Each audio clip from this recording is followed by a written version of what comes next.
No, Isaí, que no.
Hola Carly, buenas noches.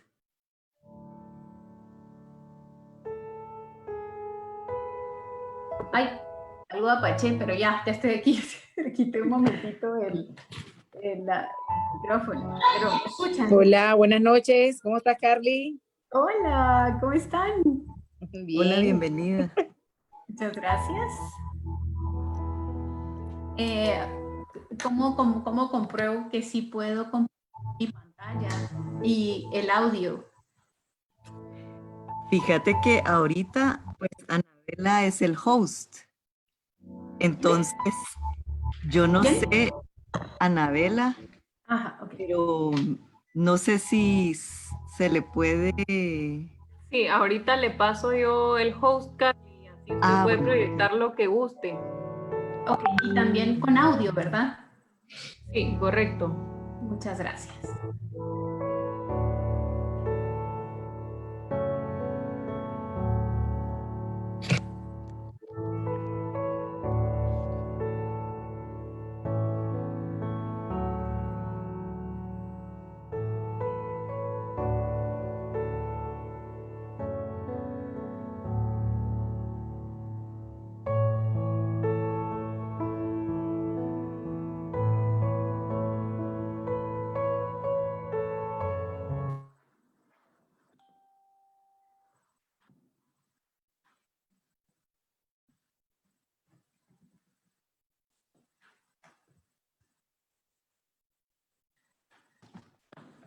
buenas noches a todos. No sé si damos unos minutos más o arrancamos, Anabela. Pues yo digo que en aras de la puntualidad y los que ya están conectados por aquí, que ya tenemos 33 en Facebook y 65 por aquí por el Zoom, arranquemos.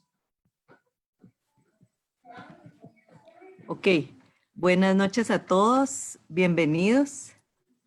Tengo el gusto de presentarles a Carly de Rodríguez.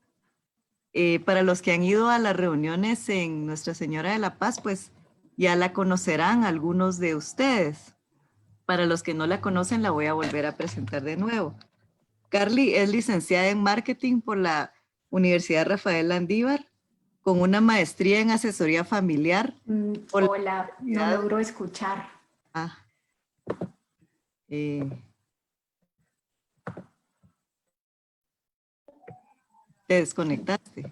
No, ya lo logré. Perdón, pero me tuve que cambiar de red. Es que aquí habemos 5 adultos usando la red, pero ya me cambié. Ahora sí ya escuché, perdón. Ok, ok. Estoy aquí, vale. Pues Carly tiene una maestría en asesoría familiar por la Universidad Complutense de Madrid y estudios de maestría en asesoría personal por la UNIS. Es conferencista en temas de noviazgo, matrimonio, educación, familia, afectividad y sexualidad en el ámbito público y privado desde el 2004. Trabaja para AFI, Asociación La Familia Importa, que es una plataforma de acción ciudadana que promueve el respeto a la vida, el matrimonio, la familia y la libertad. Actualmente se desempeña como directora corporativa de formación de colegios APDE. Tiene 30 años de casada y es mamá de 3 hijos, una joven de 28 años y 2 jóvenes de 22 y 19 años. Pues muchas gracias, Carly, por aceptar la invitación y bienvenida. Nos da mucho gusto tenerte de nuevo para conversar. Gracias. Muchas gracias, gracias por la invitación y bueno, creo que lo que más me respalda para estar acá es pues los 30 años de matrimonio, porque ningún matrimonio es fácil, esto no es una tarea fácil, pero sí es una tarea santificante, santificable y bueno, esta es la idea de que me han invitado, pues creo que es un poco compartir esto. Y bueno, voy a compartir mi pantalla y ustedes me dicen si lo logran ver eh, en sus pantallas. ¿Sí? Sí vemos, sí se ve Sí se bien. ve. Sí, sí se ve. Buenísimo. Va, buenísimo. Muy bien. Entonces, bueno, han titulado esta charla Lazos que perduran o cicatrices que se perdonan, ¿verdad? Entonces vamos a hablar de varios temas en un tiempo pues muy reducido porque creo que algunos de los temas que vamos a hablar acá podrían haberse tratado cada uno en 1 hora, 2 horas, 3 horas, ¿verdad? O sea, el tema del apego, el tema de la libertad, el tema del amor verdadero, o sea, muchos temas que vamos a abordar y vamos a procurar hacerlo brevemente para aprovechar muy bien el tiempo y que dé chance de que podamos resolver algunas preguntas al final. Pero quería empezar contextualizando en dónde estamos enfrentando ahorita esta situación del esfuerzo de vida, de matrimonio, de familia, porque es una realidad que todos los que estamos conectados tenemos un interés en el tema del matrimonio, porque si no, no estaríamos conectados a esta formación, ¿verdad? Pero ¿de qué habla el ambiente? Porque ahorita vamos a hablar de cosas maravillosas, ¿verdad? La propuesta para el matrimonio y la familia en este tiempo sigue vigente y seguirá vigente porque la propuesta es hermosa, ¿verdad? De la plenitud que podemos llegar a alcanzar en esta aventura que se llama matrimonio. Pero no necesariamente eso es lo que nos habla el ambiente. Entonces, pensando, quería plantearles, ahora que estamos en esta época de confinamiento, pues uno puede en el tiempo libre, que pues no es tanto, ¿verdad? Pero en el tiempo libre, porque se han alargado las horas de trabajo, las jornadas, pero sí en el tiempo disponible que podemos, no sé, pues escuchar música, ver series, ver películas. ¿De qué nos hablan? ¿De qué nos habla la mayoría de series? Y ustedes se pueden ir contestando esa pregunta, ¿verdad? O conversarlo si están ambos cónyuges viendo la charla. ¿De qué les habla la mayoría de series? O sea, las propuestas, ustedes se meten a su proveedor de series o de películas. ¿Cuál es la propuesta? ¿Qué es lo que repetidamente sale? ¿Verdad? Que la música. O sea, la música que, aunque nosotros digamos que no, sí nos cala esa música, esas letras, sobre todo las letras, ¿verdad?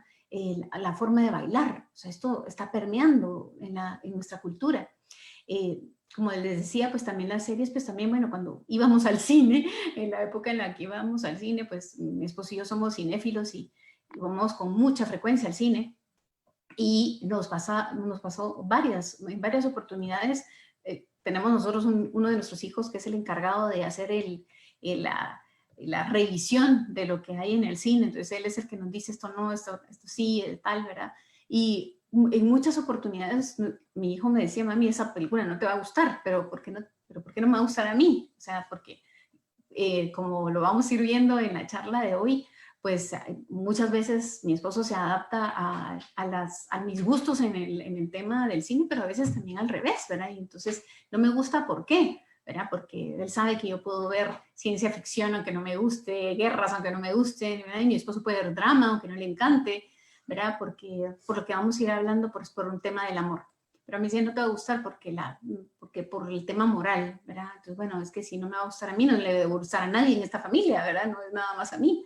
Pero, ¿de qué nos está hablando el cine, ¿verdad? En los programas de radio. O sea, que ahora muchos de nosotros, pues, escuchamos alguna aplicación, pues, en la música, pero si estamos escuchando programas de radio, ¿de qué hablan los locutores? Y entre más populares son los programas, más se da uno cuenta de cómo está tratando de permear esta cultura, ¿verdad? Que no es precisamente favoreciendo el matrimonio y la familia, ¿verdad? Las redes sociales, ¿verdad? Los medios de propaganda, porque nosotros casi ya no tenemos medios de comunicación, casi todos son medios de propaganda porque son rutas para meter ideas, o sea, por eso es que son rutas para temas ideológicos, ¿verdad? O la publicidad, podría seguir, ¿verdad? Porque hay otras revistas, periódicos, etcétera, pero todo esto será coherente con una cultura de la vida, con una promoción del verdadero amor. O sea, pensemos si realmente todo este ambiente en el que estamos metidos, lo que promueve es el verdadero amor. Y les digo, no es algo así como ajeno, ¿verdad? A nosotros. A mí me ha pasado muchas veces que en los chats que tengo, en algunos chats, hay un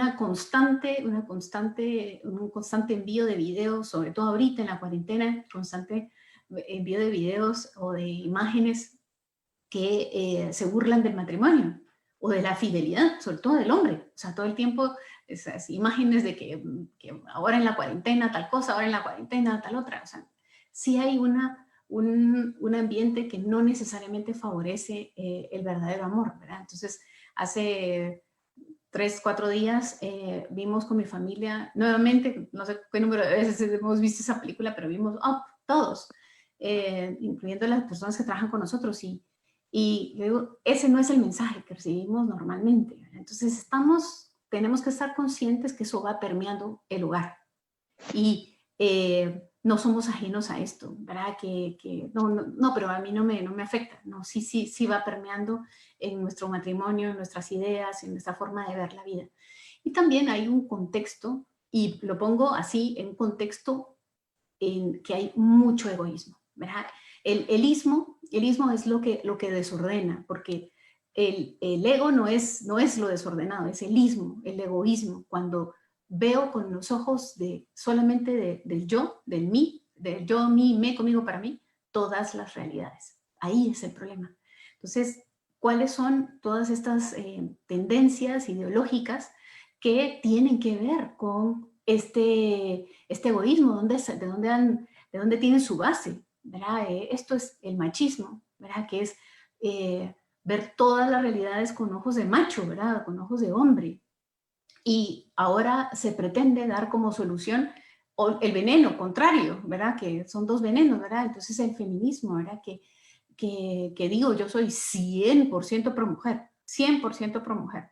Pero otra cosa es el neofeminismo, ¿verdad? Y entonces vemos, condenábamos una cosa, pero ahora nos estamos decantando por la otra, ¿verdad? Y eso también está permeando nuestras familias y en todo esto que hemos estado conversando. El hedonismo, porque el placer no es malo. O sea, Dios creó el placer, es genial, es buenísimo en todo, ¿verdad? Es bueno el placer. Muchas cosas no ocurrirían como ocurren si no existiera el placer como medio, ¿verdad? La comida, por ejemplo, comer, la intimidad conyugal, ¿verdad? Claro que tiene que haber placer, y eso es maravilloso que exista el placer en esas situaciones que fueron creadas por Dios. Pero una cosa es eso y otra cosa el desorden en eso, ¿verdad? Ver todas las realidades con esos ojos de placer. El secularismo, que pues es ver todo como desde el mundo, ¿verdad? Secular viene del siglo, ¿verdad? De lo que está ocurriendo en el momento. El laicismo, que también tiene su raíz en el egoísmo, porque es sacar a Dios de la esfera pública. Ya no hay un referente exterior a mí que me dice que está bien y que está mal, sino soy solamente yo, y se saca a Dios no a la esfera privada, porque ni siquiera es a los templos, ni a la familia, porque ni siquiera es al hogar. En los países donde hay laicismo, se ha violentado incluso la libertad de los padres para educar a sus hijos con sus valores morales, con sus valores religiosos, ¿verdad? Sino han reducido a Dios a la esfera de nuestra cabeza, ¿verdad? De la cabeza de la persona. Entonces, y esto, pues, obviamente, un síntoma de esto palpable es el individualismo, ¿verdad? Que esta concepción individualista es lo que ha hecho que sea impensable, no solo impracticable, sino ni siquiera pensar que puede haber una propuesta cristiana del matrimonio. Entonces, para todos nosotros que estamos conectados en esta charla, es un gran desafío, porque gracias a Dios nosotros todavía estamos en un ambiente que sí se valora esa unión del uno con una para toda la vida, del matrimonio, que se sigue custodiando esa institución que es la que sostiene toda la sociedad. Sin embargo, cada vez va a ser más difícil si los que tenemos claras las ideas en cuanto a estos valores no los defendemos, ¿verdad?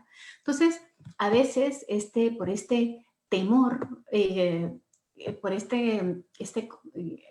situación que estamos viviendo del temor generado por todo esto del posmodernismo, por no encajar, por no pertenecer, ¿verdad?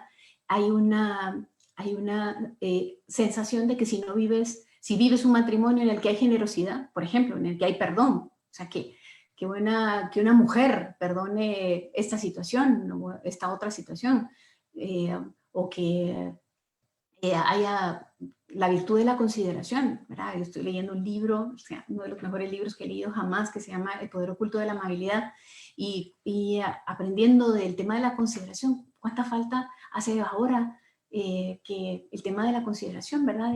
De cuidar a los demás, ¿verdad? De anticiparnos al cuidado del otro, ¿verdad? Igual el tema de la solicitud, ¿verdad? Que anticiparse a aquello que puede requerir otra persona. la prudencia, la fidelidad, la humildad. O sea, ya es impensable ahora. O sea, es que si haces eso es que estás oprimida, de que no estás en nada, ¿verdad? O sea, porque hay ese culto, ¿verdad? A la persona, a la individualidad, ¿verdad? Al placer. Y si uno gobierna y regula sus emociones por amor, está violentando la libertad. Por eso es tan importante hablar en este tema, del tema con claridad de qué es libertad. Y entonces nos afanamos en una victoria pírrica. Y que es una victoria pírrica, es un triunfo que se obtiene donde hay más daño para el que vence que para el vencido, ¿verdad? Y entonces eso es lo que puede ocurrir, que creemos nosotros en estas batallas del día a día, que porque dijimos la última palabra, porque nosotros no cedimos pidiendo perdón, porque se hizo lo que yo quise, porque tomé la decisión por ti, o porque te reprobé, o porque invalidé tu emoción, que por eso es importante hablar del apego, y vamos a hablar un poquito más adelante de esto.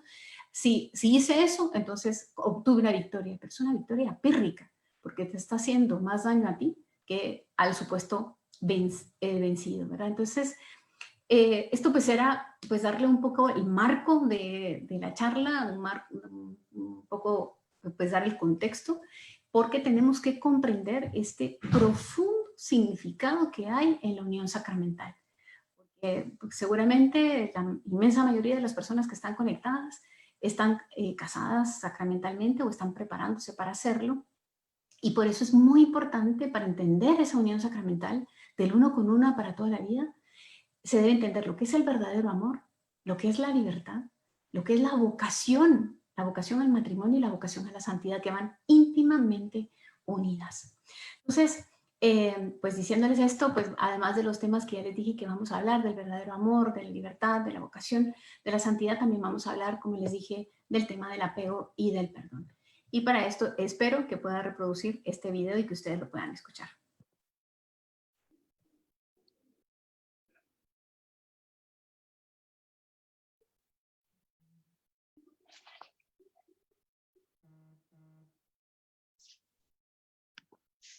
Se ve, pero no se escucha.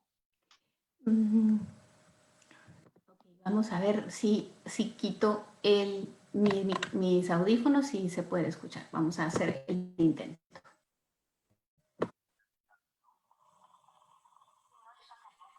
Al darle compartir en la esquina inferior izquierda aparece compartir sonido de la computadora. Ahí le va a dar la opción. A ver, repíteme. ¿En la esquina superior? Tiene que dejar de compartir y al volver a darle compartir le permite seleccionar qué ventana quiere compartir. En ese cuadro de diálogo, en la esquina inferior izquierda aparece la opción de compartir audio. Ah, sí, sí, genial, buenísimo. Muchas gracias.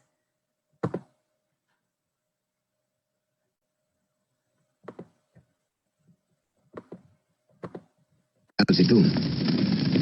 No estoy hablando de Charles, sino de nosotros. ¿Cómo os arriesgasteis, Charles y tú? No estoy hablando de Charles, sino de nosotros. Roberta, el matrimonio se basa en la idea de que uno es capaz de satisfacer las necesidades del otro, y yo paso de eso. ¿Pero qué dices? No me lo creo. Espera un momento. ¿Qué insinúas? ¿Estás diciendo que si tuvieras necesidades que yo no satisfago, te verías obligado a buscarte a otra persona? Oh. Lo que intento decirte es que pensar en matrimonios duraderos es una utopía. La mitad de los que se casan acaban amargados o divorciados. No has contestado mi pregunta. ¿Y cuál es tu pregunta? Si no satisfago todas tus necesidades mientras estemos comprometidos, y no hablo de matrimonio, tan solo me refiero a una relación, ¿te irías con otra persona? En teoría, sí. ¿En teoría? Un momento, no te vayas. ¿Qué? Vamos, ¿qué te pasa? ¿Acaso no estamos bien? Sí, muy bien, y los dos lo pasamos en grande, ¿no? Muy bien, pues continuemos así, ¿de acuerdo?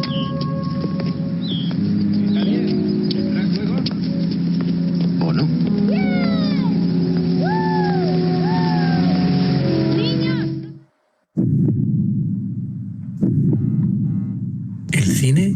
nos ha hecho soñar.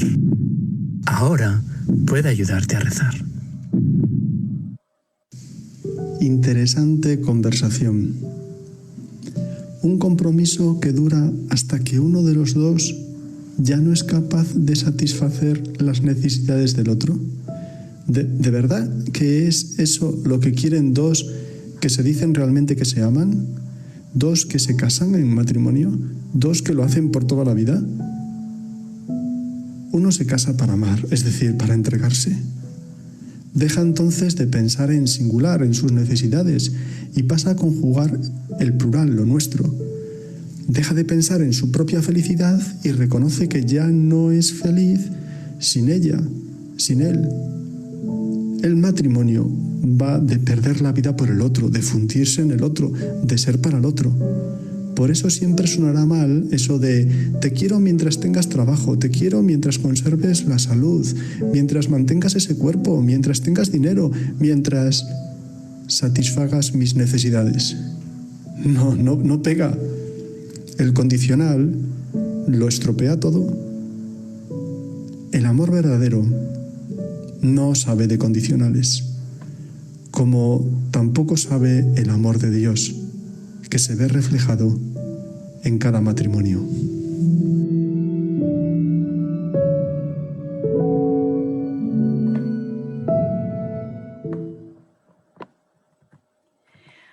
Pues me quedo con tres frases, las últimas, ¿verdad? El amor verdadero no sabe de condicionales, como tampoco sabe el amor de Dios que se ve reflejado en cada matrimonio en los que se casan. Y casarse es dejar de pertenecerse. Es decir, aquí vemos la esencia del verdadero amor, ¿verdad? El verdadero amor es para el otro, en cuanto al otro. Y esto no es fácil y tampoco es el mensaje que estamos recibiendo alrededor de nosotros, quizá incluso ni siquiera de nuestras amistades más cercanas, pero sobre todo de un ambiente que necesariamente está empujando hacia la otra dirección, hacia el egoísmo, hacia el individualismo. Y por eso cabe recordar esta frase que a mí me encanta de San Juan Pablo II. Amar es la búsqueda incesante del bien del otro, ¿verdad? Él decía esta definición. Recordemos que San Juan Pablo II él nos dejó un legado maravilloso que es la teología del cuerpo, y hacía esa afirmación, ¿verdad? El otro, amar al otro, amar es buscar el bien del otro, ¿verdad? Incesantemente, ¿verdad? Que eso no significa que no nos cansemos, que no nos caigamos, que no tengamos, que cometamos errores, que no tengamos faltas, pero siempre buscando el bien del otro. Y eso permite el solo contigo y para siempre contigo. Eso significa exclusividad sin caducidad, ¿verdad? Si nosotros entendemos ese solo contigo y para siempre contigo, podemos entender esa exclusividad y que no es una relación caduca. Y termino esta explicación del verdadero amor con esta frase de San José María que decía: sin libertad no podemos amar, porque comprendiendo qué es la verdadera libertad, uno entiende, hace perfectamente sentido ese respeto dentro de la pareja, que implica respetar que esa persona es un ser humano completo, no es la mitad de mi naranja. Mi esposo no es la mitad de mi naranja. Yo soy un fruto completo y él es un fruto completo, y nos estamos uniendo en un proyecto común desde hace 30 años. Pues bien, una de las grandes preguntas que salen es que si el amor es un sentimiento, ¿verdad? Porque continuamente nos están hablando de se acabó el amor, ¿verdad? Porque cuando se reduce el amor a un sentimiento, que claro que se puede acabar, por supuesto que se puede acabar, o sea, la emoción pasa, el sentimiento pasa, ¿verdad? El impulso pasa, ¿verdad? Que es toda esa parte afectiva, pero el amor es sobre todo un acto de la voluntad. Entonces no es que se acabó el amor porque como sentimiento, es que se acabaron las ganas. Eso es lo que puede ocurrir, que se acaban las ganas, eso sí. Y el amor es esa aceptación íntegra, o sea, toda la persona.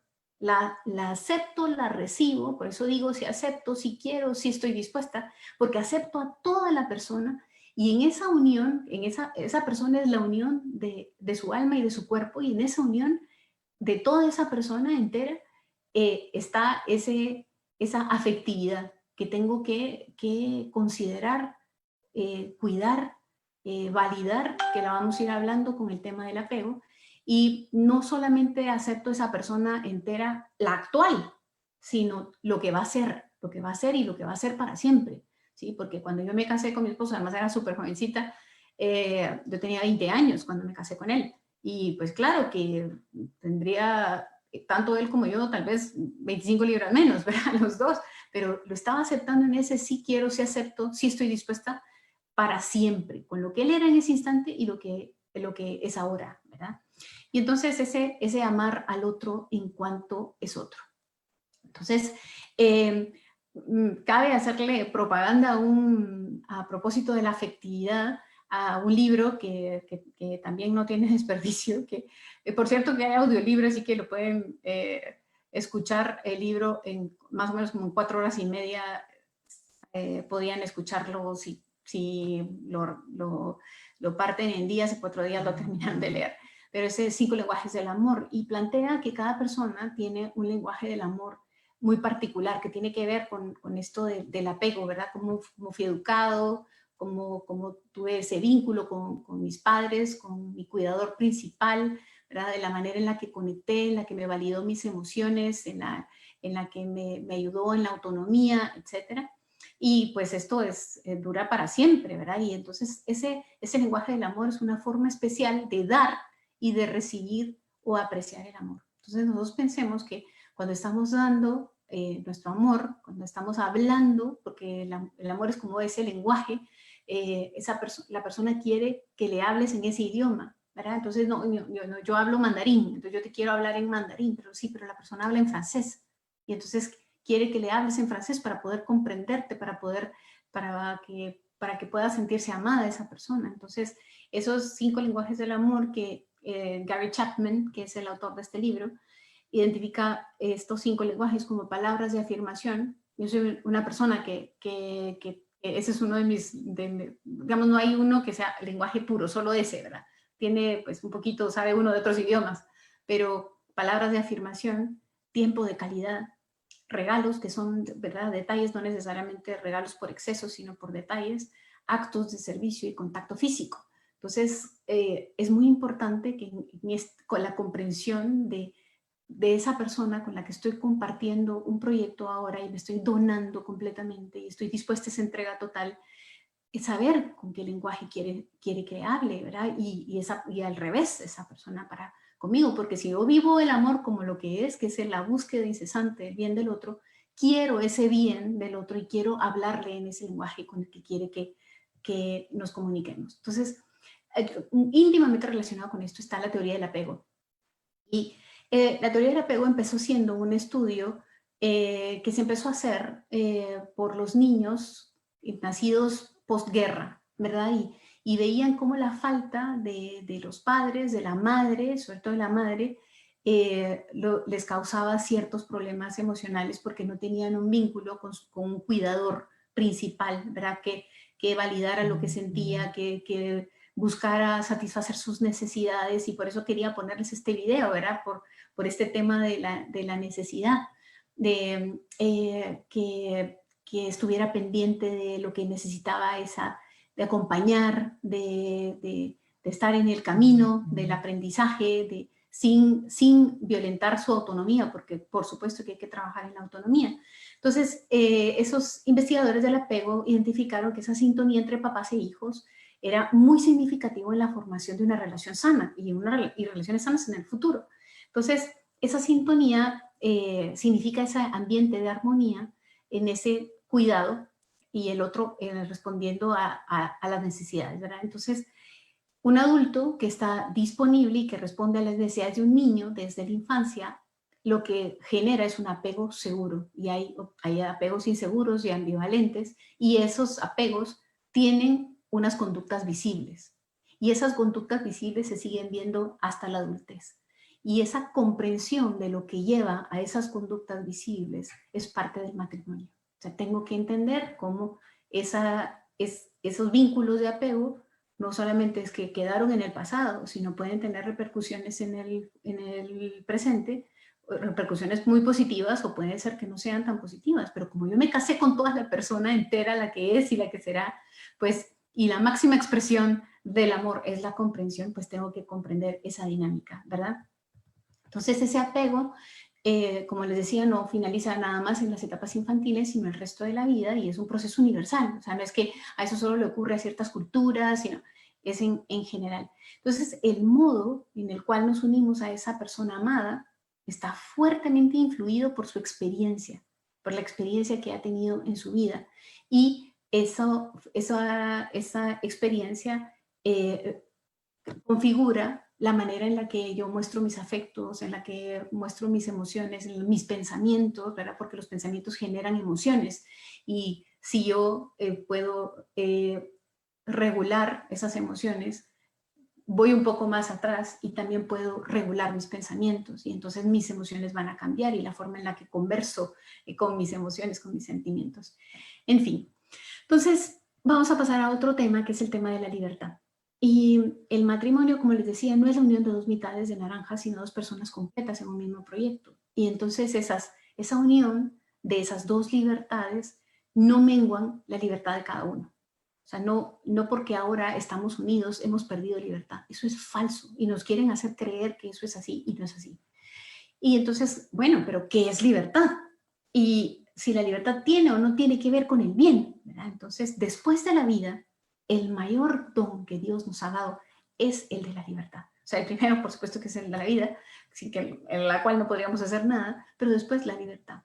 Y muy importante, porque esto, si ustedes hacen una encuesta con las personas con las que están a su alrededor, sus amigos, sus familiares, y preguntan qué es la libertad, muchos les dirán, o tal vez nosotros mismos pensamos, es hacer lo que nos da la gana, ¿verdad? O hacer lo que queremos, o poder elegir lo que nos da la gana, o la capacidad de elegir, ¿verdad? Pero no es libre el que hace lo que quiere, sino el que hace lo que debe. El que hace lo que debe. Entre las diferentes opciones del bien, el que escoge la que mejor le parezca, pero entre las diferentes opciones del bien. Y por eso es que la definición, digamos, filosófica de libertad es la capacidad de autodeterminarse hacia el bien. Una persona puede hacer el bien obligada. ¿Y eso qué significa? Que no fue un acto libre, ¿verdad? O sea, hizo el bien, pero obligada. Entonces no fue un acto libre. ¿Y qué es el bien? ¿Verdad? ¿Hacia dónde me tengo que autodeterminar? Porque estos son conceptos que pareciera como que, bueno, sí, esa es la teoría, ¿no? Pero en la vida real, cuando ya tenemos que tomar decisiones en la convivencia, en el desgaste del día a día, en la construcción de la familia, que se hace también en ese día a día, en las cosas pequeñas, tenemos que ir calibrando si esto es bien, esto no es bien, si estoy eligiendo el bien entre las diferentes opciones del bien o no. Y el bien es la perfección de vida a una naturaleza. Entonces, si esa libertad es la capacidad de utilizar la voluntad para elegir lo que es bueno. Y en el caso de nosotros, que pues, profesamos la fe católica, es lo que Dios quiere para nosotros. O sea, elegir entre las diferentes opciones que tenemos, aquella en la que ha agradado más a Dios, ¿verdad? Y para eso hace falta que en consecuencia tengamos que actuar y pensar, ¿verdad? Y no es lo mismo que tomar decisiones libres, porque nosotros podemos equivocarnos en nuestra elección deliberadamente, porque podemos equivocarnos sin saberlo, ¿verdad? Pero también podemos equivocarnos sabiendo que esa opción me va a causar un daño, y más adelante pues voy a explicar un poquito el tema de las pirámides de la pirámide con los filos en sus orillas. Pero podemos caer en la trampa de que cualquier acción que nos parezca apetecible, ¿verdad? Que si la podemos elegir y si no daña a nadie, ¿verdad? Y esto yo lo escucho a cada rato, o sea, que dicen, bueno, pero si no te hace daño a ti, o sea, si no te daña, ¿para qué importa, ¿verdad? O lo pido pensar de mis actos, que digo, pero si no estoy haciendo daño a nadie, pues qué importa que lo haga, ¿verdad? Y creemos que eso nos hace libres, porque podemos elegir eso si no le hace daño a nadie, ¿verdad? Entonces, ¿qué es lo que es? Es relativismo moral. Y este es uno de los grandes males de nuestro tiempo, ¿verdad? Y que está afectando muchísimo al matrimonio, ¿verdad? Porque hay una negación del mal objetivo y de la verdad, ¿verdad? Lo estamos negando, y por eso es que hablamos mucho de que estamos ahora en la era de la posverdad. Entonces, este relativismo moral, decía Benedicto XVI, que hashtag soy su fan, decía, hemos sacrificado la verdad en el altar de la libertad. Entonces sí, por esto mismo, ¿verdad? Por el relativismo moral. Entonces, la libertad no consiste en hacer lo que nos guste, decía San Juan Pablo II, sino en tener el derecho de hacer lo que debemos. Tener el derecho de hacer lo que debemos. Ahí vamos a encontrar la libertad. Y la libertad del otro, en cuanto a otro, en el matrimonio. Entonces, ¿cuáles son como ciertos criterios para reconocer la libertad? Que conocemos todas nuestras opciones. O sea, tenemos que conocer. Si estamos tomando una decisión sin conocer, pues no estamos siendo verdaderamente libres. Cuando elegimos siempre las buenas, la mejor, pues más libre será, porque aunque suponga más trabajo, aunque suponga más esfuerzo, pues escogiendo la que es mejor, pues somos más libres. Y ahora se promueve una idea equivocada, por supuesto equivocada, que elegir lo que corresponde a la ley moral es represivo, o sea, es restrictivo, ¿verdad? Entonces, por eso es que cuando nosotros hacemos un planteamiento de escoger solamente entre las opciones del bien, porque eso es lo que realmente nos está dejando de hacer esclavos, ¿qué es lo que automáticamente sale? Es ponernos etiquetas. Somos retrógradas, somos arcaicos, somos dinosaurios, porque estamos eligiendo entre las diferentes opciones del bien. Entonces, piensan que nosotros somos radicales porque solamente queremos escoger entre las opciones del bien, pero ellos no son radicales porque escogen las opciones del mal. Entonces es un poco paradójico porque nosotros somos radicales en una línea, pero ellos no son radicales en la otra, ¿verdad? Difícil de entender esto. Bueno, pues, ¿por qué pretenden confundir esto de gobernarse con reprimirse? Entonces dice, si tú te gobiernas, si tú te regulas, si tienes autodominio, ¿verdad? Que el autodominio es la base para la libertad, entonces estás reprimido. Y eso es falso. Por eso es que en el matrimonio uno es soberanamente libre, sí se dan las condiciones que estamos conversando, ¿verdad? No es que perdimos libertad al casarnos, al contrario, al contrario. Entonces, algo súper importante, sobre todo para entender el tema de la fidelidad, es que creen que somos menos libres porque ahora solo tenemos, porque como ahora solo estás con una, ¿verdad? Entonces estar con una persona nada más, entonces ahora estás reprimido, estás restringido, y no, la cantidad de opciones no determina cuánta libertad tú tienes, o sea, puedes tener menos opciones o más opciones, que eso no determina la libertad. Lo que sí determina la libertad es que haya verdad.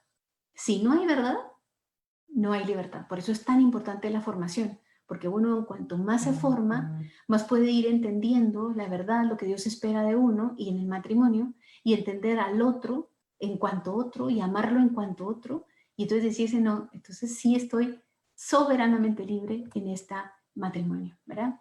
Entonces, en el matrimonio, que insisto, no es la unión de dos mitades de la naranja, sino de dos personas completas en un mismo proyecto, en lo opinable, ser y dejar ser.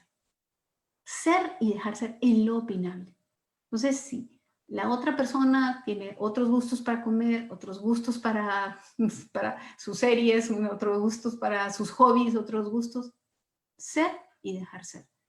Que no es abandonarse, que no es abandonar el bien del otro, porque eso no es, el bien no es opinable. Lo que son, hay cosas que son opinables y cosas que no son opinables. En lo que es opinable, ser y dejar ser. Porque uno no debe sustituir a la otra persona, ni reprobar en lo opinable a la otra persona. Es más, aún en lo que no es opinable, no se reprueba a la persona. Se puede hacer un juicio moral del acto, de aquello que hizo mal, ¿verdad? O algo que lo dañó, porque lo que más daña es a la persona que lo cometió, no necesariamente con la otra con la que lo hizo, ¿verdad? Entonces, vamos a hablar un poquito del tema del bien y del mal y de la conciencia, porque tiene mucho que ver con el tema que hemos estado abordando, y les voy a comentar lo que les decía de la pirámide.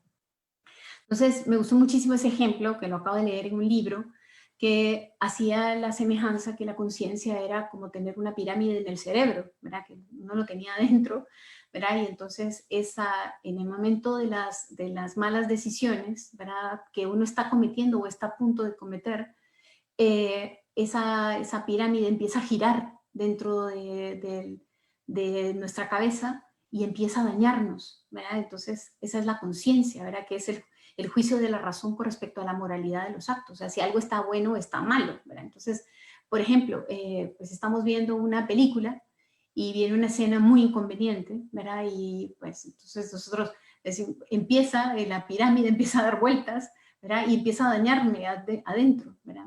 Pero bueno, la dejo pasar, ¿verdad? Y entonces en la siguiente ocasión, pues hay estamos con unos amigos y empezamos a hablar de temas que son inapropiados y empieza otra vez la pirámide a dar vuelta, ¿verdad? Y me empieza a dañar por dentro, pero bueno, y dejo pasar. Entonces llega el momento en que tanto gira la pirámide que se va limando, se va quitando esa fricción que hay entre la orilla de la pirámide y en la cabeza. Entonces ya no nos hace daño, porque entonces nos vamos acostumbrando a ese mal, ¿verdad? Y entonces se va deformando la conciencia. Pues a mí me sirvió muchísimo cuando vi este ejemplo, porque me pareció súper ilustrativo de lo que realmente está ocurriendo en nuestras conciencias, ¿verdad? Que estamos estamos tolerando. La tolerancia, por cierto, es una virtud y estamos pensando en la tolerancia del mal, de cosas que hacemos, de la infidelidad, de escenas inapropiadas, de la pornografía, etcétera, de vicios. Y entonces nos vamos como acostumbrando y estamos llegando a una zona de confort y eso nos daña a nosotros y erosiona muchísimo la relación matrimonial. Entonces, la bondad o la maldad de un acto que hemos cometido o estamos cometiendo o vamos a cometer, eso es la conciencia, ¿verdad? Ese juicio que hace la razón. Y la conciencia es la voz de Dios en nosotros. Y una buena formación y la práctica de un buen discernimiento de ese constante hacer un juicio moral de lo que voy a hacer o de lo que estoy haciendo, pues me ayuda a ir practicando y fortaleciéndome en ese buen uso de mi libertad y también de la formación de mi conciencia. Entonces, si somos fieles en la formación de la conciencia, vamos a ser capaces de escuchar esa voz de Dios internamente y responderle con buenas decisiones morales. O sea, vamos a ser capaces de lograr eso. Por eso, formarnos bien depende de nosotros, es un acto libre, ¿verdad? Y puede ser que alguno de nosotros, de los que estamos conectados, pues reciba más formación que el otro y el otro quisiera que el otro recibiera formación. Bueno, lo primerísimo que nosotros tenemos que hacer en ese caso es rezar. Es lo primero, ¿verdad? Rezar por el otro. ¿Para qué? Porque el Espíritu Santo, que suple y sopla, siempre ayuda si nos ponemos en sus manos para ser buenos instrumentos de Dios, pero también comprender que cada alma tiene su tiempo, ¿verdad? Y lo mejor que nosotros podemos hacer para poder animar a la formación del otro es que nos vean felices con lo que estamos logrando aprender y poner en práctica. Si yo voy a formación y nos ven con caras largas y que ahora estamos juzgando y que ahora todo lo reprobamos y que ahora pues dicen yo no quiero hacer eso, ¿verdad? Sí, tiene que ser transformadora la formación. Y por eso me gusta mucho esta frase de Aristóteles que dice, solo una mente educada puede entender un pensamiento diferente al suyo sin necesidad de aceptarlo. Entonces ese es un gran reto para los matrimonios cristianos, sobre todo los matrimonios jóvenes, comprender que pueden entender un pensamiento distinto y no por eso aceptarlo. Comprenderlo sí, y no necesariamente aceptarlo. Y por eso importa mucho ver hacia atrás cuál ha sido la vida de las personas para comprender el tema del apego, el tema de sus experiencias vividas, ¿verdad? Y bueno, entonces, hablar de la santidad, porque no podemos dejar de hablar de la santidad. Y esos últimos minutos, pues voy a hablar de la santidad y de la vocación, ¿verdad? ¿Y qué significa ser santos, ¿verdad? ¿Qué es eso, verdad? Porque antes uno, pues hace muchísimos años, ¿verdad? Que a San José María le dijeron que se había adelantado 100 años cuando él hizo esta propuesta de la santidad en medio del mundo, en 1928, cuando fundó el Opus Dei. Y no, pero ahora ya lo podemos entender, que la santidad es para nosotros, para todos los que estamos conectados en esta charla, y que no es la falta de caídas, o que no es la falta o sea, que somos inmaculados y que no hacemos, no, la santidad es, si uno se cae, se levanta, es la lucha por imitar a Jesucristo, ¿verdad? Eso es, porque la esencia del cristianismo no es creer en Cristo, el demonio cree en Cristo. La esencia del cristianismo es imitarlo. Y entonces la santidad es procurar, luchar, esforzarse por parecerse a Jesucristo en todo. O sea, en todo, en la forma de actuar, en la forma de tratar a los demás, en la forma de llevar el día a día, las contrariedades, el confinamiento, los desafíos de la cuarentena, es imitarlo en todo, ¿verdad? Entonces el rasgo más característico, que de hecho está dicho en las Sagradas Escrituras, ¿verdad? En eso reconocerán que sois mis discípulos, en el amor, ¿verdad? El rasgo más característico de la santidad es la caridad. Y amar a Dios sobre todas las cosas y al prójimo como a uno mismo es el mandamiento del amor. Entonces, cuando uno vive eso, y lo vive en el matrimonio, o sea, si uno vive en amo a Dios sobre todas las cosas, y el prójimo más próximo es mi cónyuge, más que a mí misma o como a mí misma, eso va a ser una gran diferencia en la gestión del matrimonio. Amar al prójimo como a mí mismo. Y eso informa, es decir, permea todas las virtudes, ¿verdad? Entonces, es una meta a la que estamos llamados todos los bautizados. Todos. Es un llamado universal, o sea, todos, ¿verdad? Yo suelo poner este ejemplo y sé que algunos de ustedes que me conocen, tal vez alguna vez me han escuchado decirlo en otros ámbitos, ¿verdad? Pero si uno es deportista profesional, ¿verdad? Que esa es su máxima aspiración, es ganarse la medalla de oro olímpica, ¿verdad? Y si es estudiante, ¿qué es lo que debería esperar? Si realmente haz lo que debes y está en lo que haces, el estudiante que quiere, pues sacar la máxima calificación, ¿verdad? Pero no por la calificación, sino porque esa obra bien hecha agrada a Dios. Entonces, es una meta para todos los bautizados. Entonces, si yo como cristiana, ¿cuál sería mi meta? Mi meta, pues, ser santa, ¿verdad? Y como matrimonio, ¿cuál sería nuestra meta? Si es un matrimonio cristiano. Si mi matrimonio es cristiano, lo que yo quiero es la santidad.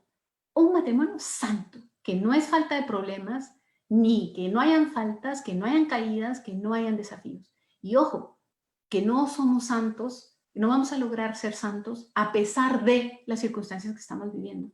No es que ahora digamos, bueno, entonces a pesar de la cuarentena puedo ser santo, a pesar de los desafíos de este confinamiento, a pesar de... No es a pesar de, es en estas circunstancias que nos está exigiendo una lucha para superar en el día a día, en los pequeños detalles, lo que nos está pidiendo Dios, ¿verdad? Que es, hazte santo en estas circunstancias. Entonces, ya voy a terminar y les voy a dar tiempo para que hagan preguntas. Entonces, voy a explicar qué es la vocación. Y Dios ha creado al hombre por amor, lo ha llamado también al amor. Y eso es la vocación. De hecho, es del verbo vocare. Vocación viene del verbo vocare del latín. Y es ese llamado, ¿verdad? Entonces, desde su nacimiento, estas son palabras del catecismo, desde su nacimiento, cada persona está destinada a la bienaventuranza eterna, que es el cielo. Dios crea a cada uno con un propósito, con una misión. Y esa misión es lo que se conoce como vocación. Entonces, hacernos la pregunta, ¿verdad? ¿Qué quiere Dios de mí? ¿Qué quiere? Y bueno, tenemos que preguntárselo, porque si no se lo preguntamos a Él, no estamos viviendo en el hágase tu voluntad, estamos viviendo en el hágase mi voluntad. Entonces, si yo no se lo pregunto en mis ratos de oración diarios, ¿cómo lo puedo saber? ¿Verdad? Entonces, ¿qué quiere Dios de mí? ¿Qué quiere de mi cónyuge? ¿Y cómo lo ayudo? ¿Cómo Él me puede ayudar? Pues en mi caso, porque soy mujer, ¿cómo me puede ayudar Osman a mí a cumplir esa vocación a la que he sido llamada? Mi misión en el mundo, ¿cómo me puede ayudar? Y yo, ¿cómo lo puedo ayudar a Él? O sea, eso es el amor. ¿Cómo lo puedo ayudar a lograrlo, verdad? Entonces, ayudar al otro a cumplir su vocación. Que eso no significa que podamos sustituirlos, ni en sus decisiones, ni en sus actos, y tampoco significa decidir por el otro, y tampoco significa, como lo decía hace un rato, reprobarlo, ¿verdad? Eso no es la respuesta al llamado a la vocación. Entonces, el matrimonio es una vocación y un camino divino. Entonces, ¿cuál es ese llamado de la vocación al matrimonio? Que es, les decía al principio, la vocación al matrimonio tiene mucho que ver con la vocación a la santidad. Es llegar juntos al cielo. O sea, eso, que lleguemos juntos al cielo, ¿verdad? Entonces, les insisto que vi la película de Up hace poquitos días con mi familia y, bueno, uno no puede dejar de ilusionarse, ¿verdad? Con eso, ¿verdad? De ilusionarse con esa vida así entregada por el otro, ¿verdad? Pero me gustó mucho que mi esposo al final de la película bueno, spoiler, bueno, por si alguien no lo ha visto, verán que creo que todo el mundo ha visto Up, pero al final el protagonista toma un álbum que su esposa había ido haciendo porque era un poco aventurera cuando era chiquita, así tipo Girl Scout y todo esto, y tenía un álbum de cosas que quería hacer, ¿verdad? Y entonces él se sentía un poco frustrado porque ya una de las cosas que quería hacer era viajar y quería ir al Tepuy en Venezuela, que son un tipo bueno, pues no voy a explicar porque me puedo perder, pero él empieza a ver el álbum y lo que encuentra en el álbum de cosas que voy a hacer no tenían que ver con sus aventuras que ya había tenido de sueño cuando tenía 7 años. Eran fotos juntos, de cosas que habían hecho juntos, y cosas que habían hecho juntos, momentos que habían compartido, cosas en las que ella había cedido, cosas en las que él había cedido, cosas en las que habían construido juntos. Entonces, esa ilusión de llegar juntos al cielo es lo que puede impulsar cada matrimonio. Entonces, los esposos cristianos encuentran en el día a día de la vida matrimonial y familiar la materia de su santificación personal. O sea, en el día a día. No es que solamente cuando tengamos problemas o solamente cuando tengamos tribulaciones o solamente cuando tengamos desafíos económicos o en esta cuarentena, pues ahora sí, ¿verdad? Vamos a responder al llamado a la santidad. No, todos los días, en el día a día, en las cosas pequeñas, ¿verdad? Y eso significa una personal identificación con Jesucristo, que es tratarlo de imitar. Entonces, ¿qué haría Jesucristo en esta situación? ¿Verdad? Y bueno, y nosotras que tenemos la dicha, también las mujeres, de tener a la Virgen como un modelo de virtudes, ¿verdad?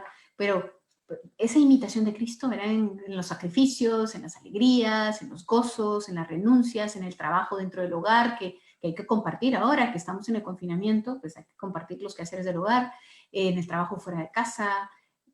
Todos son los elementos con que a la luz de la fe se puede construir el edificio de la iglesia, y en nuestro caso, pues la iglesia doméstica, que es nuestra familia. Entonces, el amor es la pasión por la dicha del bien del otro. El amor es la pasión por la dicha y por el bien del otro, ¿verdad? Y el matrimonio es la unión del uno con una para toda la vida. Y quiero puntualizar en esto porque esto es un poco el tema de lo de las heridas, porque en el matrimonio no van a faltar caídas, no van a faltar errores, no van a faltar desaciertos, no van a faltar palabras que dije y no debí de haber dicho, actos que hice y no debí de haber hecho, pero está en recomenzar, en pedir perdón y volver a empezar, ¿verdad? Y perdonar no necesariamente es olvidar, perdonar es recordar sin rencor. Y por eso es que el matrimonio es la unión de una con una para toda la vida, de dos perdonadores que luchan por mejorar y mejorarse mutuamente. Y los dejo ya para escuchar sus preguntas. Una frase que a mí me encanta, y sé que mucha gente aquí me lo ha escuchado citar, a Chesterton, que también es un autor de mis autores preferidos, que dice: el mundo necesita santos, buenos ya son muchos. Y he puesto de fondo esta escena de la JMJ, que fue en España hace muchos años, en el que están muchas personas, muchos adultos, sosteniendo la cruz, ¿sí? Y bueno, no hay vida matrimonial sin cruz, pero tampoco la vida que no es matrimonial, o sea, digo, no es que en la vida matrimonial hay cruz, no hay vida sin cruz. Entonces, el tema es si la llevamos con garbo, y si la abrazamos o la arrastramos, y si encontramos en la persona con la que hemos decidido, en ese proyecto del uno con una para toda la vida, esa oportunidad de amar a Dios. O sea, en esa persona yo amo a Dios. Y si amo a Dios en esa persona, tengo que amarla con todo mi ser, ¿verdad? Y en la entrega total, que no significa dejar de ser yo misma, ¿sí? Bueno, entonces escucho preguntas, no sé si es en el chat o dónde las tengo que buscar. Muchas gracias, Carly. Hemos hecho en las charlas anteriores que lees las preguntas en el chat, pero no sé si tú lo tienes desplegado. Sí, lo puedo leer con mucho gusto. Entonces dice, vamos a ver, dice, primero me dieron instrucciones. Muchas gracias por los que me ayudaron, por las personas que me ayudaron. Desde Honduras. Ah, hola. Vamos a ver.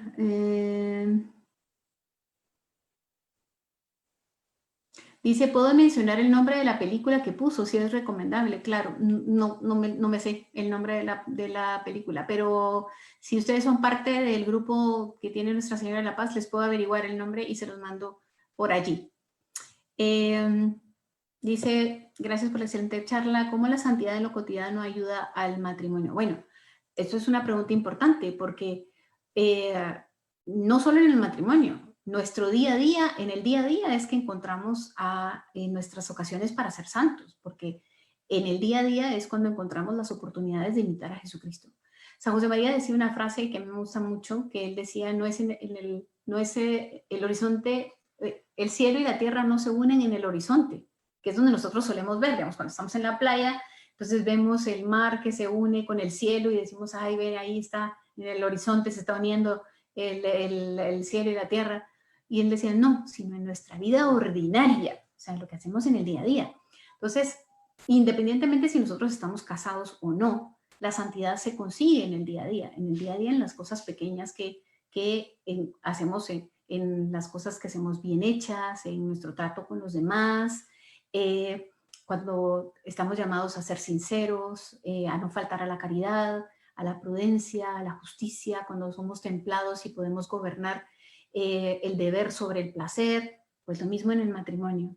En el matrimonio hay situaciones en las que tenemos que educar hijos, pagar cuentas, hacer planes, resolver problemas, y hay situaciones típicas diarias. Por ejemplo, ahora que estamos en el confinamiento, lo he dicho en otras ocasiones recientemente, pero nosotros no estábamos preparados para inmediatamente estar el 100% del tiempo con el 100% de las personas con las que compartimos nuestra familia en el hogar. No estábamos preparados para eso y de repente, ¡fum!, ¿verdad? Estamos haciendo 100% del tiempo, 100% de las personas en un metraje muy limitado. Y esto pues nos ha desafiado, ¿verdad? Y encima de eso no tenemos muchas fuentes, unas vías de escape. Entonces, pues antes uno hacía ejercicio, se veía con sus amigos, el trabajo uno lo distraía, uno liberaba, pues en mi caso pues yo voy a misa diaria y eso a mí me libera muchísimo, ¿verdad? Uno descarga, ahí pone en la patena, pues pone todas sus preocupaciones, sus tristezas, sus afanes, entonces uno tiene como muchas vías de escape. Y ahora pues no tenemos tantas vías de escape y tenemos más fuentes de estrés. Entonces, ahí, en esas situaciones, ¿verdad? Que posiblemente está más irritable mi esposo porque está con más presión del teletrabajo, porque están despidiendo gente o porque ha sufrido él mismo un despido o una reducción de salario o que tenemos ya 100 días que no salimos y esto pues está mermando nuestros ingresos. Y bueno, ahí me puedo hacer santa porque imito a Jesucristo, ¿verdad? Imito a Jesucristo en la forma en la que lo gestiono, en la manera en la que lo abordo, en que ahora vamos a vivir más austeramente, que vamos a vivir con mayor templanza, tenemos que ser más fuertes, tenemos que sacar alegría de esta cruz, ¿verdad? Entonces ahí, en el día a día, entonces no solamente en el matrimonio, sino siempre en el día a día podemos encontrar ocasiones para imitar a Jesucristo, y en cuanto más imitemos a Jesucristo, pues más santos vamos a ser. Entonces, esa oportunidad la tenemos en bandeja de plata en el matrimonio. Entonces, dice, ¿cómo definirías un matrimonio feliz y qué es un matrimonio feliz para ti? Bueno, la felicidad plena, no la vamos a encontrar en la tierra, o sea, la plenitud de la felicidad. Así que nosotros hemos encontrado así la plenitud de la felicidad. Pero no hay que confundir la felicidad con la alegría, ¿sí? O sea, nosotros podemos tener más o menos momentos de alegría, y digo, la alegría no tiene que estar necesariamente relacionada con la ausencia de problemas, ¿sí? Sino la alegría también es un acto de la voluntad, así como el amor es un acto de la voluntad. Entonces, uno quiere estar alegre, quiere aunque sea, como decía San José María, ¿verdad? Que la alegría tiene las raíces en forma de cruz, ¿verdad? Entonces no tenemos que confundir la alegría con la felicidad, pero la felicidad en su definición es la satisfacción. Entonces esa satisfacción en el matrimonio viene de ese constante luchar y conseguir logros, que no significa que si no alcanzó el logro, no tenga alegría, o que si no alcanzó el logro, no tenga una satisfacción, porque la misma lucha es una recompensa. Entonces, ¿cómo definiría yo un matrimonio feliz? Un matrimonio que está en la constante lucha, en el constante afán del amado, de lo que se ama. Cuando hay hijos, el amado principal es el cónyuge y los hijos en consecuencia. Entonces es en ese constante luchar, en ese constante combatirlo, a los enemigos que tenemos en el día a día, ¿verdad? Vamos a encontrar ese matrimonio feliz, ¿verdad? No es en la ausencia de problemas, no es en la ausencia de desafíos o de contradicciones, no es en la ausencia de errores, sino es en la constante lucha, ¿verdad? Por imitar a Cristo, por adherirnos a su voluntad como un acto de la libertad en la que vamos a tener un matrimonio feliz. Espero que haya respondido a la pregunta. Dice, ¿cómo alinear dos buenas intenciones pero diferentes al mismo fin? Bueno, hay un concepto súper importante que se llama rectitud de intención, ¿sí? Si son dos intenciones rectas, van a encontrar el punto de unión, ¿sí? Porque si el mismo fin es el cielo, aunque haya modos distintos, uno tiene que respetar ese modo del otro, ¿sí? Si hay rectitud de intención y si la intención primaria, fundamental, primera y última, es el cielo y es amar bien, por eso es que San Agustín decía, ama y haz lo que quieras, ¿verdad? Porque no decía ama y sé libertino, ¿verdad? Sino él decía ama y haz lo que quieras, porque cuando uno ama verdaderamente, lo que haga, lo va a hacer bien, porque va a ser amando, que es buscando el bien del otro. Entonces, creo que que haya dos modos distintos o un mismo fin, aunque sean distintas las maneras, eso es perfectamente compatible. Yo le digo, yo no soy de las partidarias de eso de que el agua y el aceite solo se mezclan un ratito, uno los hace así, se mezclan un ratito y después otra vez se separan, ¿verdad? Pero en lo fundamental es en donde tienen que parecerse, ¿verdad? O sea que en lo accesorio, en lo que es opinable, por eso insistí mucho que en lo opinable ser y dejar ser, ¿verdad?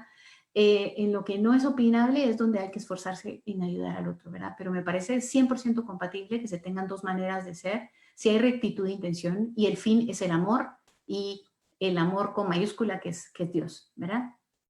Ok. Dice, tema maravilloso, pero me surge una duda, ¿cómo lograrlo si tu pareja es narcisista?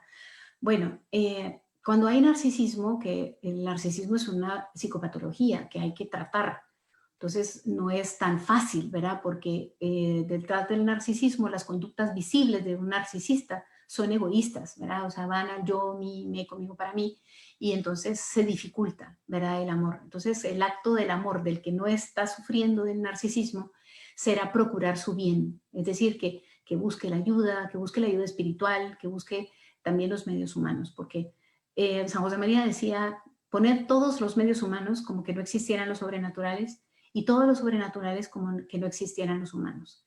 Entonces uno pone ambos medios para ayudar al otro, porque el que ama al narcisista pues lo ama, entonces tiene que procurar su bien, y posiblemente ese narcisismo viene de una historia, ¿verdad? Que explica por qué llegó a esa situación. Dice, la película se llama Music of the Heart, que es de 1999. Gracias, Aldo, por soplarnos la pregunta que ya nos habían hecho. Se llama Music of the Heart. Cuando hablamos de libertad, ¿hasta dónde se puede renunciar si la otra persona no comparte los mismos ideales? Bueno, es un poco lo que había dicho antes, ¿verdad? Que el agua y el aceite, ¿verdad? Pero en los ideales están los valores, ¿verdad? El ideal no es irreal, el ideal es lo mejor. El ideal es lo mejor. Entonces, cuando no se comparten los mismos valores o los mismos ideales, sí puede haber un conflicto. Entonces, hay que ver cuál es la raíz de que se tengan unos ideales que discrepan con los valores cristianos, porque supongo que si se está haciendo ese planteamiento es porque uno tiene unos valores cristianos y otro no tiene unos valores cristianos.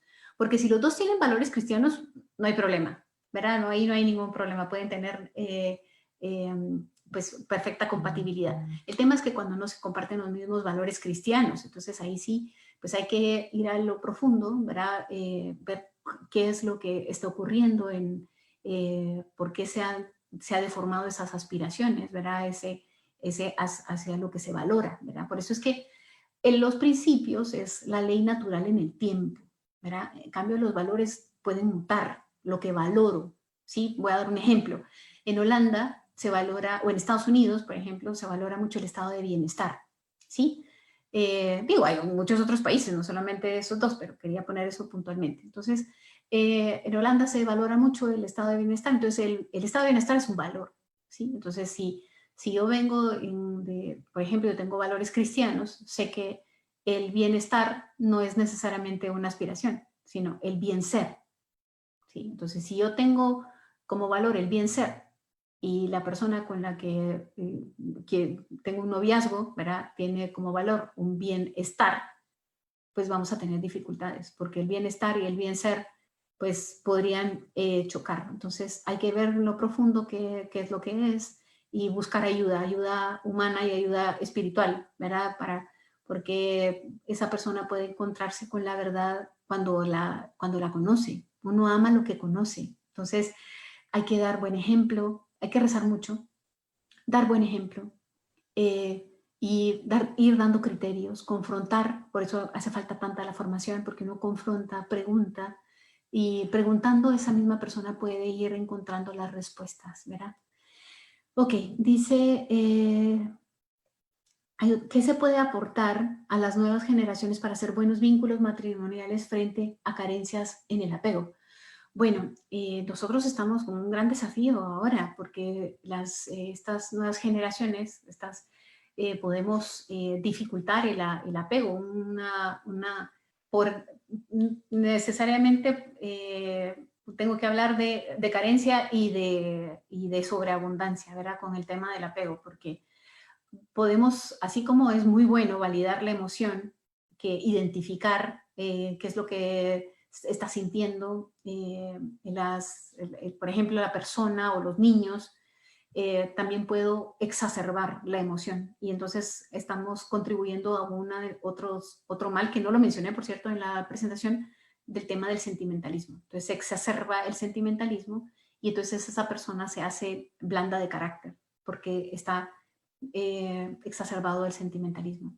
Entonces, ¿cómo podemos aportar para las nuevas generaciones? Bueno, una es que nosotros, digo yo, no soy joven, no hace tanto que podían haberme dicho que era un matrimonio joven, pero bueno, pero estas nuevas generaciones en que necesitan de ayuda es una forma nueva y fresca de entregar la verdad, ¿sí? O sea, nosotros no podemos ir diciéndole a los matrimonios jóvenes que vienen educados por nosotros, ¿verdad?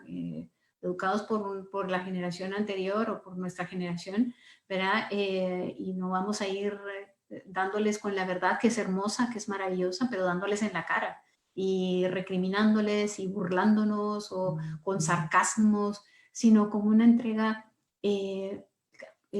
caritativa, alegre, ¿verdad? Entonces hay que comprender cómo funcionan, cómo piensan, por qué piensan así y confrontarlos, ¿verdad? Con el verdadero sentido de la libertad, el verdadero sentido del amor, el sentido del compromiso, el sentido de la donación, el porqué de las cosas, porque, por ejemplo, he escuchado jóvenes que dicen que la iglesia quiere imponer su moral, y la iglesia propone la santidad, no puede imponerle a nadie que sea santo, no se lo puede imponer, le puede proponer. Claro, sí puede hacer, y nosotros también podemos hacer un juicio moral de los actos, pero no podemos imponer realmente, o sea, en la práctica, en la vida práctica, no podemos imponer a la persona a ser santa, pero sí se lo podemos proponer. Entonces hace falta proponerlo con mucho amor, con mucha alegría, con el ejemplo y, como he insistido, con mucha oración.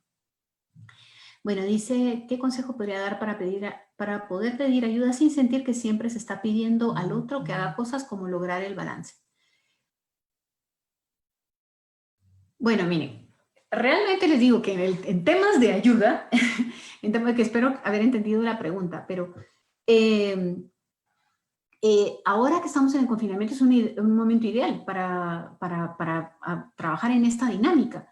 El hombre quiere que uno le diga exactamente qué es lo que necesita, ¿sí? Nosotros no pensemos que el hombre va a entender porque nos mira muy afanadas haciendo cosas en la casa, el hombre va a entender cuando me mire súper afanada y súper ahí laboriosa, él va a entender que tiene que ayudar. Así como yo estoy ayudando, porque no me está ayudando a mí, está ayudando en el hogar, porque las responsabilidades en el hogar son de todos los que conviven en la familia y tienen diferentes responsabilidades y encargos, ¿verdad?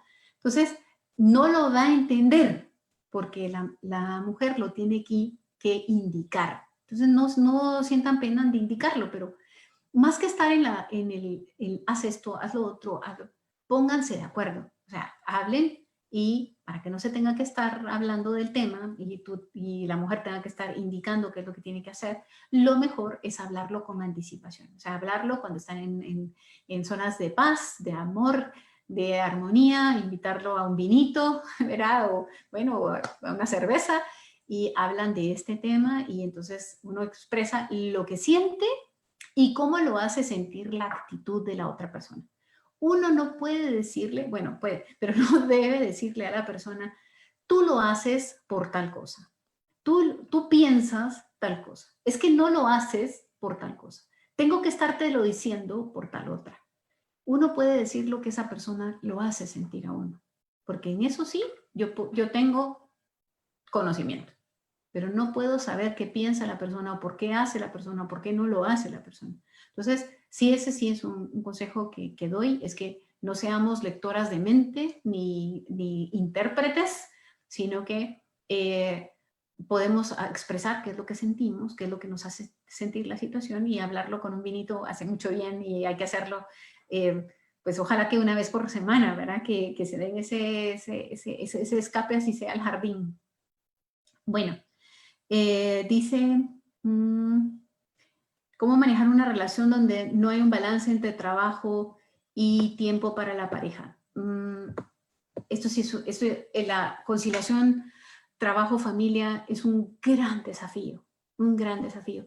Un poco lo que dije antes, ¿verdad? Que hay que hacerle expresar, ¿verdad? Lo que sentimos, expresar lo que pensamos, lo que nos hace sentir esa situación.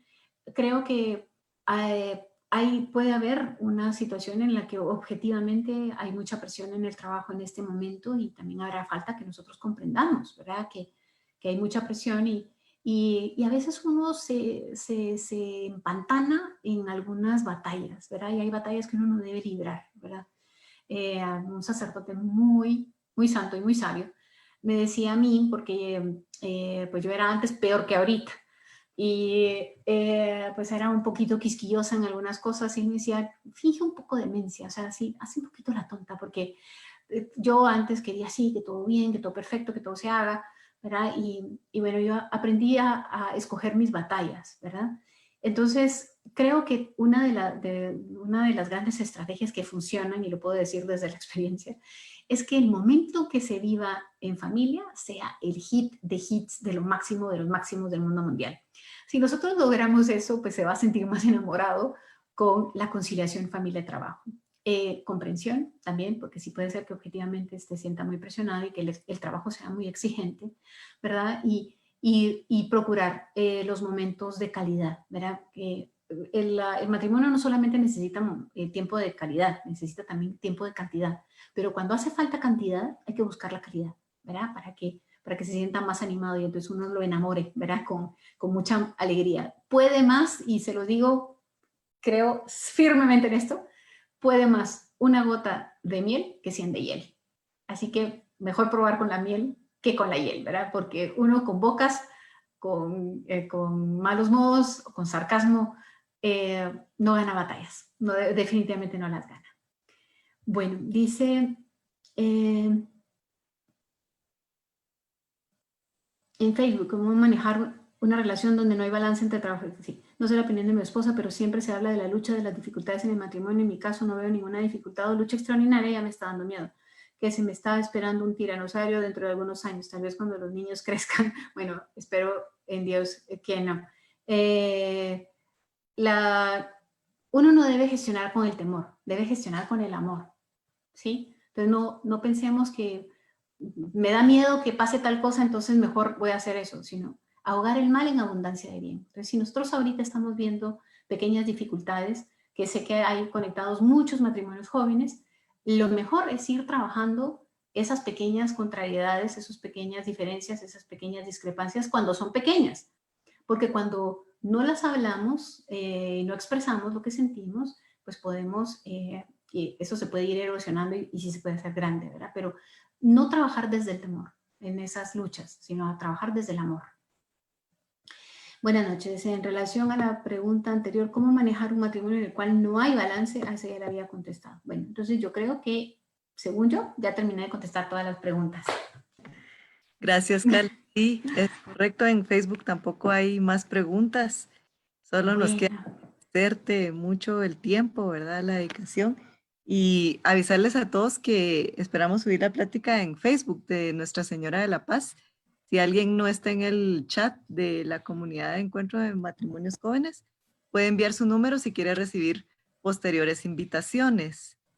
No sé si Anabela, si está por ahí, si quisieras agregar algo más. Gracias, Rosa María. No, ahí de acuerdo con todos lo que han comentado. Muchísimas gracias, Carly, por acompañarnos. Estuvimos con casa llena, así que muchísimas gracias ahí por tomarse el tiempo aquí para compartir todas estas enseñanzas tan lindas. Gracias a ustedes por invitarme y hay una pregunta que dice ¿dónde envío mi número? Que es, supongo que es para lo que dijo Rosa María, de que para agregarlos al chat. Y están poniendo números para que lo revisen antes de cerrar Sí, ahorita gracias, Carly, los estamos anotando.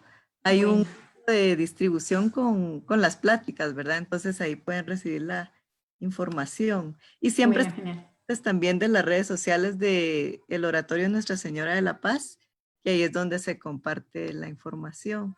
Bueno, buenísimo. Ok, bueno, muchas gracias a ustedes. Gracias, y gracias Carly. por su perseverancia, que se quedaron hasta el final y ya es tarde. Bueno, gracias, muy Carly. bien. Bueno, chao, bye. Mucho gusto. Gracias, adiós. Carly, chao. Adiós. Chao, gracias, Encantada Carly. de estar compartiendo con ustedes. Bye bye. Gracias. Chao. A la orden. Gracias. Muchas gracias. Feliz noche. Igualmente. Buenas noches. A la orden. Gracias.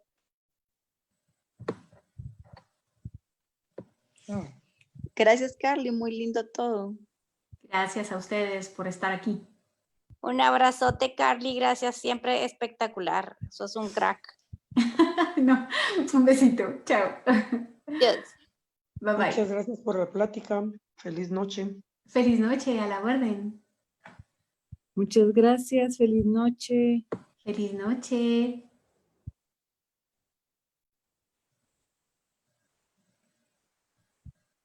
Muchas gracias, como siempre, Carly, muy buena y mucho para aprender. Gracias.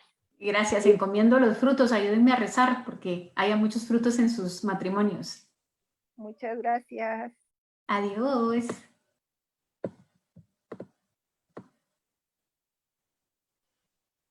Adiós, Carly, gracias por todo. Adiós, Carol. Bye bye. Adiós, Ay, yo también. Bye. Adiós. Bye bye.